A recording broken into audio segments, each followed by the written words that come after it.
In the heart of Texas in 1840, Booker Webster, a young man who had been captured by the Comanches years earlier, witnessed a scene of deep pain and desolation. Having come to understand the language and customs of the Comanche people well, he realized the cause of their suffering. Several of their leaders and members had been killed by Texans during a peace meeting, a betrayal that left them devastated.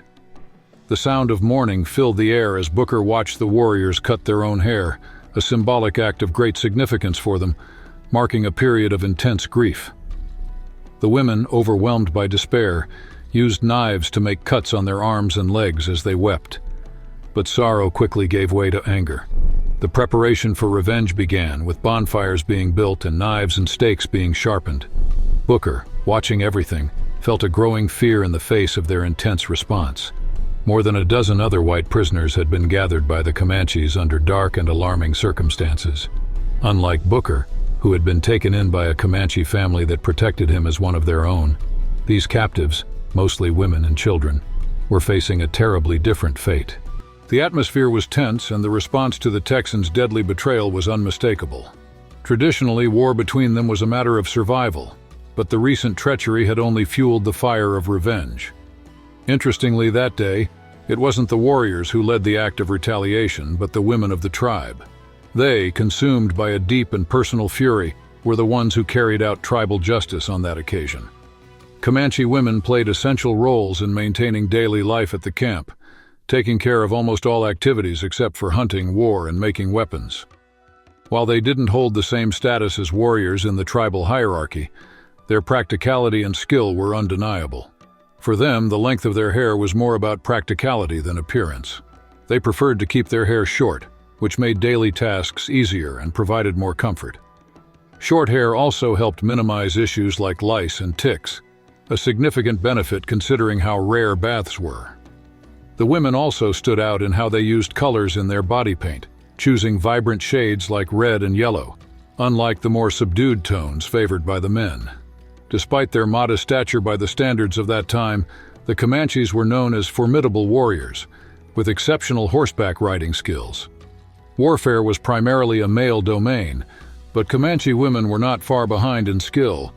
They were excellent riders and archers, ready to fight to defend their tribe when necessary. In battles against European forces attacking their camps, Comanche women fought with as much ferocity as the men. Often, forces like the Texas Rangers or the U.S. military made no distinction between combatants because of the intensity and bravery with which both genders fought. They would face death before allowing any member of their tribe to be captured, as being taken prisoner by the enemy was considered a terrible fate in Plains cultures.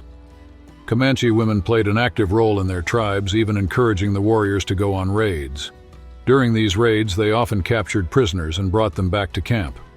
The fate of these captives varied. Not all were killed, but those who remained alive weren't necessarily safe. Young boys tended to be treated better, while girls, especially teenagers, faced hostility from Comanche women, who saw them as threats and rivals. Two tragic cases illustrate this harsh reality: Matilda Lockhart and Rachel Plummer. Matilda was kidnapped at 14, and after spending a year in captivity, she was released with permanent scars and facial mutilations. Rachel Plummer, on the other hand, was captured in 1836 and endured continuous abuse during her captivity, a nightmare that ultimately led to the loss of her baby. These stories highlight the dangers and challenges faced by captives at the hands of the Comanches. In 1840, a devastating clash took place between Texas soldiers and the Comanches during a tribal meeting. Frustrated by the failure to deliver promised white captives, the Texans captured a Comanche chief, triggering a massacre that left dozens of Comanches dead. To the tribe, this attack was a deep betrayal, plunging them into mourning for their fallen leaders and leading them to cut their sacred hair as a sign of grief. The Comanche women, deeply shaken, expressed their sorrow even more dramatically, following traditional rituals that involved extreme displays of their anguish. Anger and a thirst for revenge quickly swept through the tribe. While the men armed themselves for battle, the women dealt with the white captives in a brutal manner. Though shocking to us today, the practices adopted by the Comanches during conflicts were part of their Plains warfare culture. The mutilation of enemies was understood as a way to prevent the souls of the dead from finding peace, ensuring they would continue to wander restlessly. This act, both symbolic and spiritual, reflected their deep beliefs about death and the afterlife. The Comanches, known in their language as the Numanu, viewed anyone outside their tribe as inferior, which in their eyes justified the brutality they inflicted on their enemies. This sense of tribal superiority not only validated their actions during wartime but also shaped their everyday interactions with other groups. In this context, Comanche women played an active role and had the freedom to exert their power over captives with a ferocity equal to that of the men. This involvement reflected a degree of gender equality in certain aspects of Comanche culture and allowed women to express power and agency, especially in times of conflict. For settlers living on the frontier, being captured by the Comanches was one of the most feared fates, evoking deep terror at the potential violence they could face. Stories of captives who returned, both physically and psychologically scarred, served as grim reminders of the tensions and dangers that permeated the frontier. The story of Comanche women offers an intriguing and often dark glimpse into Plains warrior culture. These women were not mere spectators of the conflicts. They were essential to the survival and defense of their communities. Their active participation, marked by acts of both bravery and cruelty, reflects the complexity and depth of their roles within the Comanche tribe. Their response to what they saw as betrayal by the Texans not only influenced the course of the conflicts, but also highlighted their fierce determination.